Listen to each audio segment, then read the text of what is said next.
నమస్కారం సుఖీభవకు స్వాగతం. ఈ రోజు సుఖీభవలో ముక్కును తీర్చిదిద్దే చికిత్సలివే. టైప్ 1 మధుమేహానికి ఇన్సులిన్ అవసరం లేదిక. ఆయుష్ను పెంచుకుందాం రండి. గిర్రున తిప్పే వర్టిగో.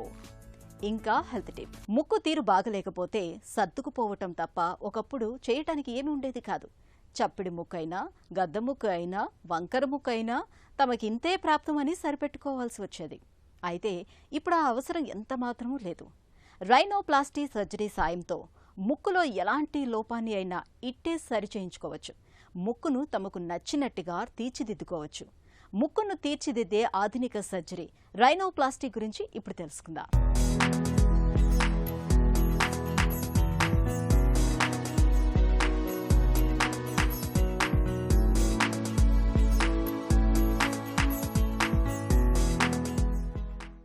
కొంతమంది ముక్కును చూడగానే అబ్బా ఏమందం అని అనుకోకుండా ఉండలేం.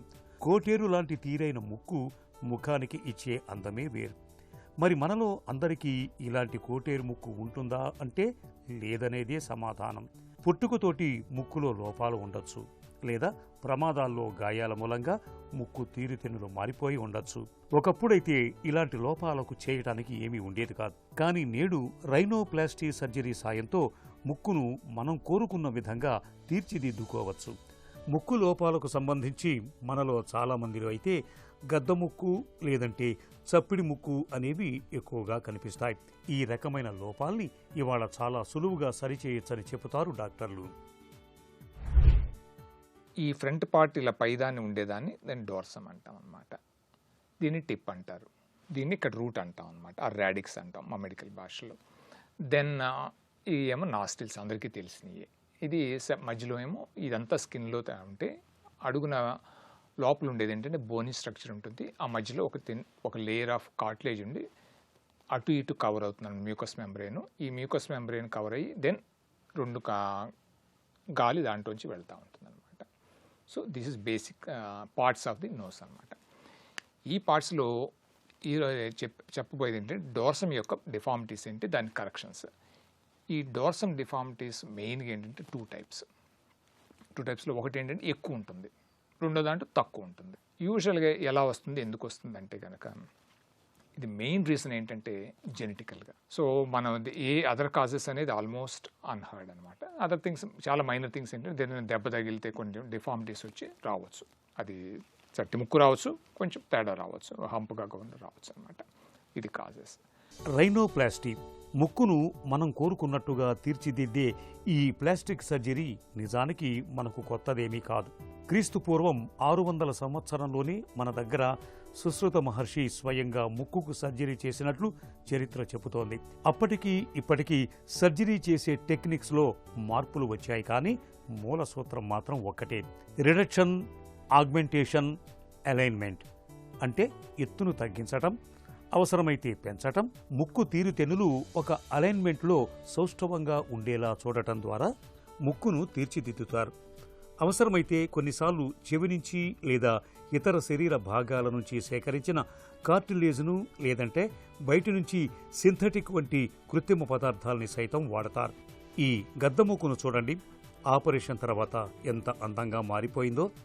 ఎత్తును పెంచటం ద్వారా చట్టి ముక్కుకు ఎంత అందం వచ్చిందో చూశారా? ఇక్కడ చూడండి, సర్జరీ తర్వాత ముక్కులో వంకర ఎలా మాయమైపోయిందో. కొంతమంది అంటే short cuts, for example short term, మనకు కొంచెం ఇంప్రూవ్స్గా కావాలి, మనకి ఏదైనా ఫంక్షన్కి వెళ్ళాలి, మన నోస్ కొంచెం చూడటానికి బాగుండాలి, అదర్వైజ్ నాకు ప్రాబ్లం ఏం లేదు అని అనుకునే వాళ్ళకి ఏం చేస్తామంటే ఈ స్కిన్కి బోన్కి మధ్యలో ఇక్కడ ఇంజెక్షన్స్ ద్వారా ఫిల్లర్ అనే మెటీరియల్, సింథటిక్ ఫిల్లర్స్ ఇస్తాం. హైల్డ్రోనిక్ యాసిడ్. ఈ హైల్డ్రోనిక్ యాసిడ్ అనే సబ్స్టెన్స్ ఏంటంటే బాడీలో స్లోగా ఇంటిగ్రేట్ అవుతుంది అనమాట. ఇంటిగ్రేట్ అయ్యి తర్వాత దెన్ కొంచెం ఆ ఏరియాని పెరుగుతుంది అనమాట. దీని లైఫ్ స్పాన్ ఎంత అంటే అప్రాక్సిమేట్లీ 1 year ± ఉంటుందన్నమాట.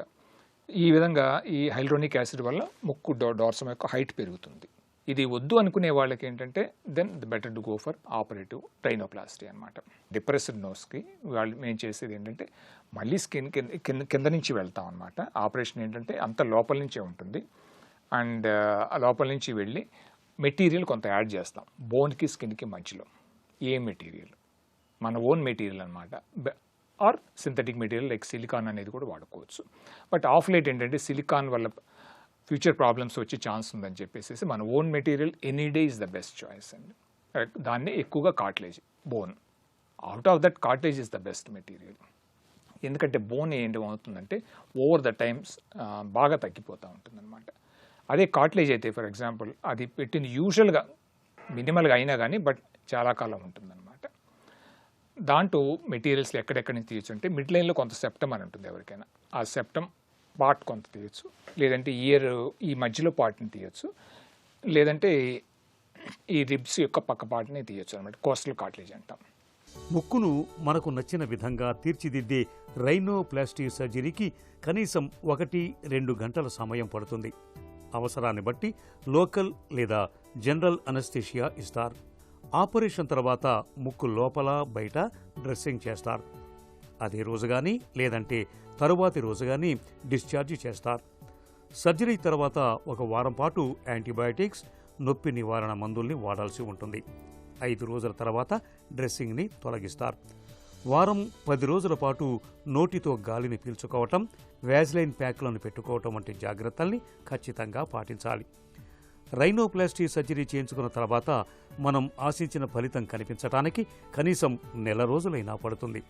ఆపరేషన్ మూలంగా ముక్కుపై మచ్చలు మిగిలిపోతాయని, శ్వాస కష్టమవుతుందని, వాసన గ్రహించే స్థితి తగ్గుతుందని అనుకుంటారు మనలో చాలామంది. నిజానికి అవన్నీ ఒట్టి అపోహలేనని చెబుతారు డాక్టర్లు. హంప్ నోస్కి అంటే ఈ బాగా పైకి లేచి ఉండే వాళ్ళకి ఏ విధంగా చేస్తాం? వీళ్ళలో ఏంటంటే structural rhinoplasty and preservation rhinoplasty అని 2 రకాలుగా ఉంటాయి. ఈ స్ట్రక్చరల్ రైనోప్లాస్టీ అంటే మెయిన్గా ఏంటంటే ఇప్పటిదాకా ఎక్కువగా వాడేది, ఈవెన్ నవ్ ఆల్సో వాడేది స్ట్రక్చరల్ రైనోప్లాస్టీ అంటాం. దీంట్లో ఆ పై పార్ట్ని ఒక ఫైలింగ్ చేస్తాం అనమాట. ఫర్ ఎగ్జాంపుల్ అప్పర్ పార్ట్లో బోన్ ఉంటుంది, లోయర్ పార్ట్లో కార్టిలేజ్ ఉంటుంది అనమాట, ఆ మిడ్ లైన్ సెప్టమ్ అనేది. సో ఇక్కడ నుంచి చిన్న కట్ ఇక్కడ నుంచి ఇచ్చి లోపలికి వెళ్తాం అనమాట. అంటే కాళ్ళు మెల్ల మీద వేరే ఒక 5 mm కట్ ఉంటుంది, మిగతా అంతా లోపలే ఉంటుంది అనమాట. సో అలా వెళ్ళి లోపలికి వెళ్ళి ఆ కార్టిలేజ్ని మిగతా పక్కాటిని సెపరేట్ చేసి ఆ కార్టిలేజ్ ఎక్కడైతే ఉంటుందో దాన్ని కొంచెం కట్ చేసి, అంటే ఎంత కావాలనుకుంటే అంతే ఉంచి మిగతాది కట్ చేస్తాం అనమాట. అలాగే మిగతా బోన్ ఏంటంటే ఏదర్ ఫైలింగ్ అన్నా చేస్తాం, లేదంటే ఆస్టిటోమ్ పెట్టి కట్ చేసేస్తాం అనమాట. ఈ 2 రకాలుగాను దీన్ని చేస్తాం అనమాట. అంటే లిటరల్గా ఏంటంటే ఆ పార్ట్ని మనం తీసేస్తున్నాం, ఏదైతే హంప్ అనుకుందో ఆ ఎక్స్ట్రా పార్ట్ని మనం తీసేస్తున్నాం అనమాట. తీసేసి మళ్ళీ నార్మల్ చేసుకుంటాం. మిగతా దాంతోపాటుగా అసోసియేటెడ్ ఇంకా మిగతా ప్రాబ్లమ్స్ ఏమైనా ఉంటే, ఫర్ ఎగ్జాంపుల్ టిప్ కరెక్షన్స్ కానీ, సైడ్స్ కరెక్షన్ కానీ, బోన్ కంప్రెస్ చేయడం కానీ చేయాల్సి వస్తుంది. ఇలా తీసినప్పుడు ఏమవుతుందంటే ఆటోమేటిక్గా ఏమవుతుందంటే బోన్స్ కూడా ఇక్కడ కట్ చేసి మళ్ళీ నారో చేయాలి. ఎందుకంటే ఇలా తీసినప్పుడు ఏంటంటే ఓపెన్ బుక్ లాగా ఈ బోన్స్ ఇలా ప్రొజెక్ట్ అయి ఉంటాయి. నార్మల్గా ఇలా బోన్స్ ఇలా ఉండాలి, ఇలాగ ఓపెన్ అయ్యి ఇలా ఉంటాయి. సో దాన్ని మళ్ళీ ఈ బేస్ కింద, ఈ బోన్ బేసిస్ కింద కట్ చేసి మళ్ళీ ఇలా క్లోజ్ చేసి వేస్తాం అనమాట. సో బోన్ కూడా కట్ చేసి నీరు వేస్తాం. ఇది ఒక టైప్ ఆఫ్ ఆస్టియాట్, ఇది ఒక టైప్ ఆఫ్ హంప్ కరెక్షన్ అనమాట. ఇతరత్రా క్వాలిఫికేషన్లు ఎన్ని ఉన్నా వాటన్నిటిలోకి ఇవాళ అందానిదే అగ్రతాంబూలం. చక్కటి ముఖారవిందం మనలో ఆత్మవిశ్వాసాన్ని పెంచడంతో పాటు ఎదుటివారిలో మనపై పాజిటివ్ దృక్పథాన్ని కలుగజేస్తుంది, ఉద్యోగ సాధనలో తోడ్పడుతుంది. అంతెందుకు కొన్ని రకాల ఉద్యోగాలకు అందమే ప్రధాన అర్హతగా ఉంటోందనటంలో అతిశయోక్తి లేదు. ఈ నేపథ్యంలో ముక్కులో లోపాల్ని, తేడాల్ని సరిచేయించుకోవాలనే వారికి రైనోప్లాస్టీ సర్జరీ ఒక వరం లాంటిది. అయితే రైనోప్లాస్టీ చేయించుకుంటే ముక్కు ఆకృతి ఏకమొత్తంగా మారిపోతుందని ఆశించకూడదు. సర్జరీ తర్వాత వచ్చే ఫలితాల గురించి డాక్టర్తో సమగ్రంగా చర్చించి పూర్తిగా సంతృప్తి చెందిన తర్వాత మాత్రమే రైనోప్లాస్టీకి వెళ్లాలా వద్దా అన్నది నిర్ణయించుకోవటం మంచిది. హెల్త్ న్యూస్ మీకోసం. టైప్ 1 మధుమేహ వైద్యం ముఖ చిత్రం మారుతోంది. ప్రపంచవ్యాప్తంగా మధుమేహ వైద్యంలో విప్లవాత్మక మార్పులెన్నో వస్తున్నాయి. తాజా పరిశోధన ఒకటి టైప్ 1 మధుమేహానికి ఎలాంటి ఇన్సులిన్ వాడాల్సిన అవసరం లేదని భరోసా ఇస్తోంది. ప్రస్తుతం టైప్ 1 మధుమేహాన్ని అదుపులో ఉంచుకునేందుకు జీవితాంతం ఇన్సులిన్ పైన ఆధారపడాలి. అయితే ఇకపై ఆ అవసరం ఉండదని భరోసా ఇస్తున్నారు స్వీడన్, అమెరికాకు చెందిన పరిశోధకులు. పరిశోధనలో భాగంగా క్రిస్పర్ సాంకేతికతను వాడి టైప్ 1 డయాబెటీస్ రోగి తనంతట తానుగా ఇన్సులిన్ను ఉత్పత్తి చేసుకునేలా ప్రయోగం చేశారు. సాధారణంగా శరీరం తనంతట తానుగా ఇన్సులిన్ను ఉత్పత్తి చేసుకోలేని దశలో వైద్యులు బయట నుంచి ఇన్సులిన్ను అందిస్తారు. కానీ వాటిని మన శరీరంలో వ్యాధి నిరోధక కణాలు అంగీకరించవు. అలాంటప్పుడు మనలో వ్యాధి నిరోధక శక్తిని తగ్గించేందుకు ఇమ్యునో సప్రెషన్ మందుల్ని ఇస్తారు. వీటి వల్ల ఇతరాత్ర వ్యాధులు వచ్చే అవకాశం ఎక్కువగా ఉంటుంది. ఇలా ఇన్సులిన్ పైన, మందులపైన ఆధారపడకుండా ఉండేందుకు శాస్త్రవేత్తలు క్రిస్పర్ సాంకేతికతను వాడి ఆరోగ్యంగా ఉన్న వ్యక్తి నుంచి ఇన్సులిన్ కణాలను సేకరించి వాటిని వ్యాధి నిరోధక వ్యవస్థ గుర్తించని పద్ధతిలో రోగి శరీరంలోకి ప్రవేశపెట్టారు. కొన్ని రోజులకు ఆ రోగి శరీరం ఇతర ఆరోగ్యవంతుల మాదిరిగానే ఇన్సులిన్ ఉత్పత్తిని మొదలుపెట్టింది. ఈ విజయం టైప్ 1 మధుమేహ రోగులకు ఒక వరంలా మారనుందని పరిశోధకులు పేర్కొంటున్నారు. పెద్దల దగ్గర ఆశీర్వాదం తీసుకున్నప్పుడు శతాయుష్మాన్ భవ అని దీవించడం మనకు తెలిసిందే. నిండు నూరేళ్లు చక్కగా మంచి ఆరోగ్యంతో జీవించమని దీని అర్థం. మరి 100 ఏళ్ల ఆయుష్ను పొందటం ఎలా? ఇందుకు మనం తినే ఆహారం మొదలుకొని అలవాట్లు, జీవనశైలి వరకు చాలా జాగ్రత్తలే తీసుకోవాల్సి ఉంటుంది. మన ఆరోగ్యాన్ని, ఆయుష్ను పెంచుకునేందుకు ఉపకరించే ఆరోగ్య సూత్రాల గురించి ఇప్పుడు తెలుసుకుందాం.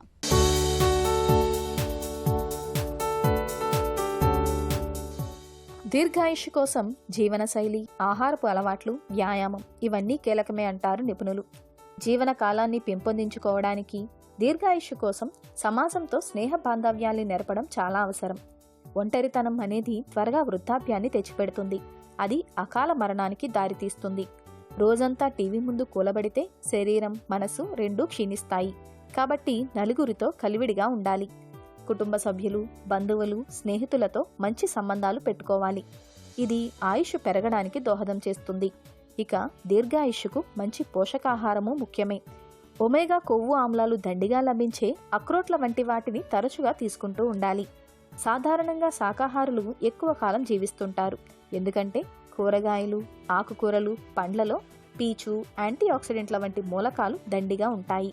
మాంసాహారంతో పోలిస్తే శాకాహారంలో తక్కువ క్యాలరీలు ఉంటాయి. కాబట్టి బరువు పెరిగే అవకాశం తక్కువగా ఉంటుంది. కాబట్టి తరచూ ఆరోగ్యకరమైన శాకాహారం తినాలి. పిజ్జాలు, బర్గర్లు, కూల్ డ్రింకులు, వేపుళ్ళు, తీపి పదార్థాల వంటి వాటిని ఎంత తగ్గించుకుంటే అంత మంచిది. రంగురంగుల కూరగాయలతో పాటు తరచుగా గ్రీన్ టీని తీసుకోవడం మేలు. వీటిలో వార్ధక్యానికి అడ్డుకట్ట వేసే సూక్ష్మ పోషకాలు పుష్కలంగా ఉంటాయి. ఆయుష్ పెరగటానికి శారీరక శ్రమ, వ్యాయామం ఎంతగానో ఉపయోగపడతాయి. రోజుకు కనీసం 20 నిమిషాలు వ్యాయామం చేసినా జీవనకాలం పెరుగుతుంది. వారానికి 180 నిమిషాల సేపు వ్యాయామం చేసిన వారి కణాల వయస్సు జీవరసాయన పరంగా 9 సంవత్సరాలు తక్కువగా ఉంటున్నట్లు అధ్యయనాలు చెబుతున్నాయి. అందువల్ల వ్యాయామం చేయటాన్ని ఒక అలవాటుగా కొనసాగించాలి. ఇక ఒత్తిళ్లకు, ఆందోళనలకు ఎంత దూరంగా ఉంటే అంత మంచిది. నిత్యం ప్రాణాయామం, ధ్యానం, యోగా వంటివి సాధన చేయడం ద్వారా ఒత్తిళ్లను అధిగమించే ప్రయత్నం చేయాలి. ఆయుర్దాయాన్ని పెంచుకునేందుకు క్రమం తప్పకుండా ఆరోగ్య పరీక్షల్ని చేయించుకుంటూ ఉండాలి. తగినంత విటమిన్ డి అందడానికి రోజు కాసేపు ఎండ తగిలేలా చూసుకోవాలి. అవసరమైతే డాక్టర్ సలహా మేరకు మాత్రల రూపంలో విటమిన్ డి అదనంగా తీసుకోవాలి. ఆయుర్దాయం పెంచుకోవడానికి టీకాలు కూడా కీలకమే. తరచూ టీకాల్ని తీసుకోవడం వల్ల ప్రమాదకర జబ్బుల ముప్పు తగ్గుతుంది. ఆయుర్దాయం పెరుగుతుంది. జీవన ప్రమాణాలు కూడా చక్కగా ఉంటాయి. ఎత్తైన ప్రాంతాలకు వెళ్లినప్పుడు, ప్రయాణం చేస్తున్నప్పుడు మనలో కొంతమందికి తలంతా తిప్పుతున్నట్లుగా, కళ్ళు తిరుగుతున్నట్లుగా అనిపిస్తూ ఉంటుంది. వాంతి అవుతున్నట్లుగా, వికారంగా కూడా ఉంటుంది. అయితే ప్రయాణాలు చేయకపోయినా, ఎత్తైన ప్రాంతాలకు వెళ్లకపోయినా మనలో కొంతమందికి అస్తమానం తలంతా తిప్పేస్తున్నట్లుగా ఉంటుంది. తూలి పడిపోతామేమోనని భయపడుతూ ఉంటారు. ఈ రకమైన పరిస్థితిని డాక్టర్లు వర్టిగో అని పిలుస్తారు. నిత్య జీవితాన్ని దుర్భరంగా మార్చే వర్టిగోకు కారణాలు, చికిత్సా మార్గాల గురించి డాక్టర్ని అడిగి ఇప్పుడు తెలుసుకుందాం.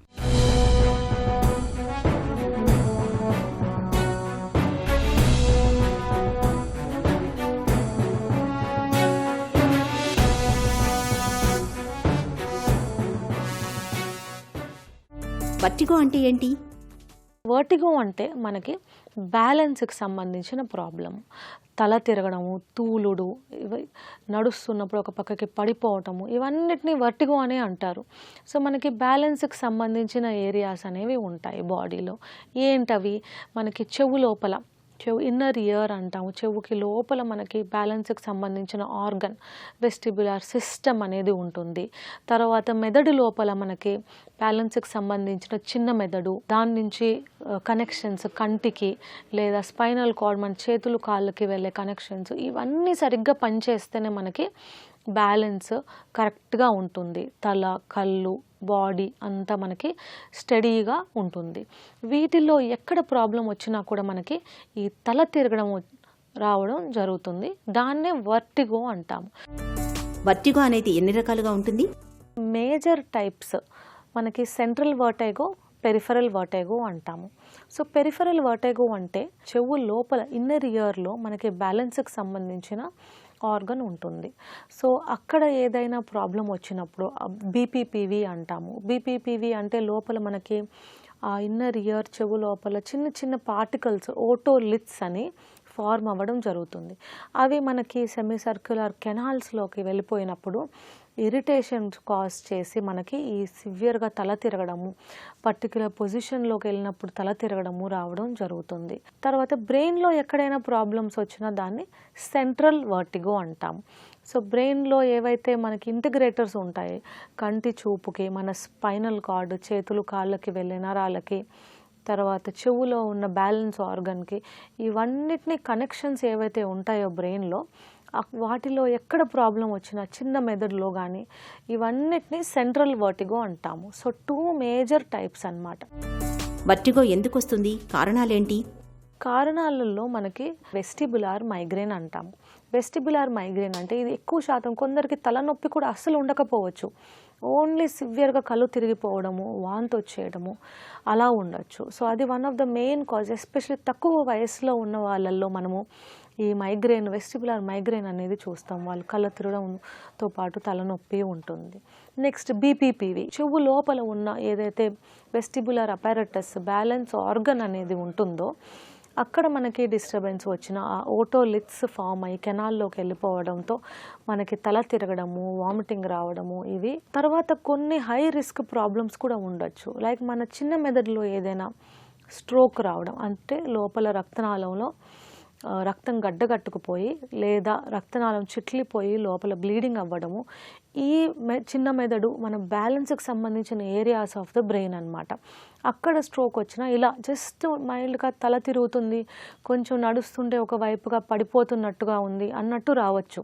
కానీ అది వెంటనే మనము కనుక్కొని దానికి ట్రీట్మెంట్ వెంటనే ఇవ్వలేదు అంటే అది చాలా సివియర్, లైఫ్కే రిస్క్.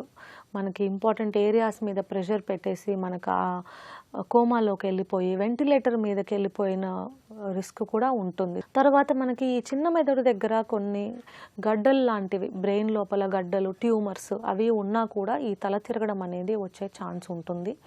తర్వాత వేరే కాజెస్ ఈ మనకి మినియర్స్ డిసీజ్ అంటాము. చెవు లోపల మనకి ఒక శాక్ ఉంటుంది, దాంట్లో ఫ్లూయిడ్ లాగా నీరు లాగా నిండిపోయి మనకి చెవు వినకడ తగ్గటము, చెవు లోపల సౌండ్ రావడము, తల తిరగడము, ఇవన్నీ ఉన్నప్పుడు దాన్ని మినియర్స్ డిసీజ్ అంటాము. సో దానివల్ల కూడా ఈ తల తిరగడం రావడం ఉంటుంది.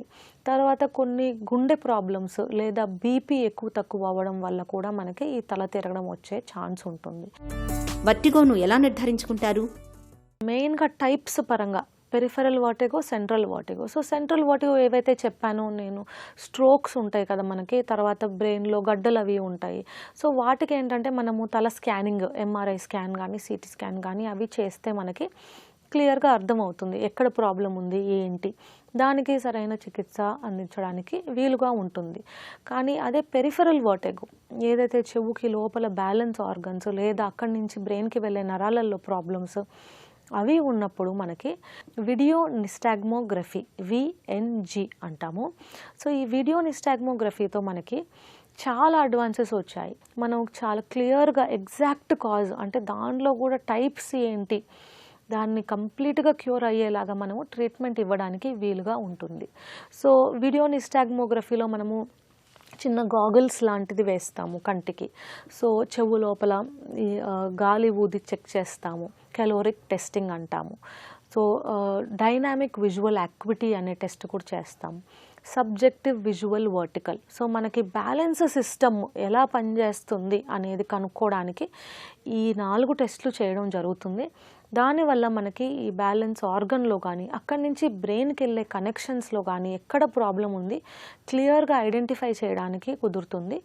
మనకి కాజ్ కరెక్ట్గా తెలిస్తే దానికి ఎగ్జాక్ట్గా కరెక్ట్ ట్రీట్మెంట్ ఇవ్వడానికి కుదురుతుంది. వర్టిగోకు చికిత్స ఎలా ఉంటుంది?